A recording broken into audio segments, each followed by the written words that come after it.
Emily, we get it. I get it, but I just love that.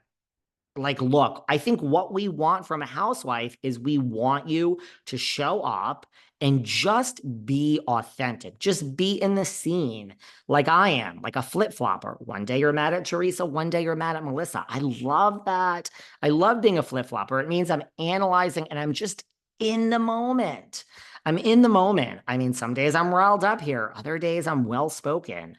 I feel that Emily is just really being herself. And I have to say, that's also what I like about Shannon this season, that she's owning it and she's like not shying away or making excuses, really. I don't think. I think she's handling it and she's just like, I'm going to walk away from you now, Alexis, because this situation is not mentally healthy for me. I don't know. I feel Shannon's having just, besides a great season, which obviously we already talked about, she's having an authentic season. I just thought this scene with Emily was totally authentic.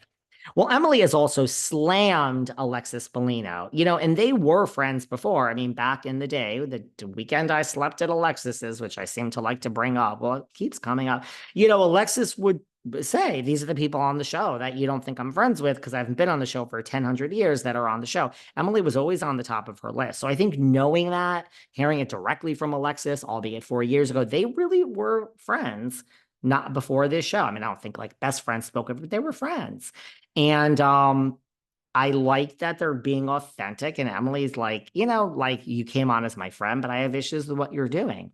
So, but and she called Alexis out of like, wait a second, like you filed this lawsuit. Well, John did. Now she's saying Alexis gave it to people. So Alexis is playing the victim of like, I'm the victim. I'm with a man that I'm in love with. I mean, now I'm engaged to, and he's tied to this woman. And there's all this other stuff. And, it's not so easy for me because most people just meet a man and fall in love, and that's life. And I'm the victim, basically. And Emily's saying, like, you're not really the victim. You're certainly not the victim in this situation because, like, you fed this to the media. You gave this to People Magazine. Like, you put this out there. John Jansen suing Shannon. Yes, it would have come up anyway, but you fed it to the media, Alexis. And we seem to have a lot of problems with Miss Vanderpump, Lisa V, LVP, feeding stories to the press, allegedly. So now Alexis, so she slams Alexis, which I'm sure all of you are going to love because all of you hate our friend Alexis. So, right. So there's that. What else can I tell you? Ariana and Dan. Ariana and Dan, this is an interesting story, but I have a more interesting twist on this. So someone, I don't know if you saw this, someone said on Ariana's social, which, what the hell is wrong with people that they say this, but you all do. I never talk about looks. I don't like it. Fashion and what you're wearing and the reunion looks, a fuck yes, that's what we do. Melissa Rivers and I think are going to break down the Emmys. Not really the Emmys. We're going to talk about Nene. That's coming up because, Melissa worked with her on Fashion Police and at E. So I'm like, Melissa, we got to talk about this on our next monthly chat, which it's September, and we haven't had one this month. Well, we had one at the beginning of the month, but we recorded that in August. So we haven't done our recording for September. Okay, that's enough behind the scenes. So Ariana, someone said to Ariana, sorry, but your boyfriend is busted. She posted a picture of her and Daniel. And Ariana clapped back saying, you're easily top three ugliest men I've ever seen. That was her clapback, which I gotta say was a pretty good clapback. Then the person did not let it die and said, just stating the facts, she can do so much better. So they came back and said, just stating the facts, she can do so much better. And Ariana said, just stating the facts, a balding, red nose, beady eyes, no lips, sun damage. Basically, yeah. And then she says, Right.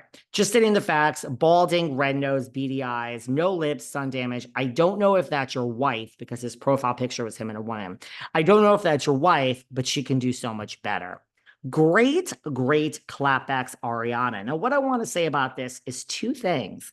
A lot of you in the comments are praising Miss Maddox for clapping back. Great clapbacks. I mean, I love when people rise to the, level of the Bethany Frankel clapback. I love it. So those are great clapbacks. The only, because everyone is so proud of Ariana, and you go, girl.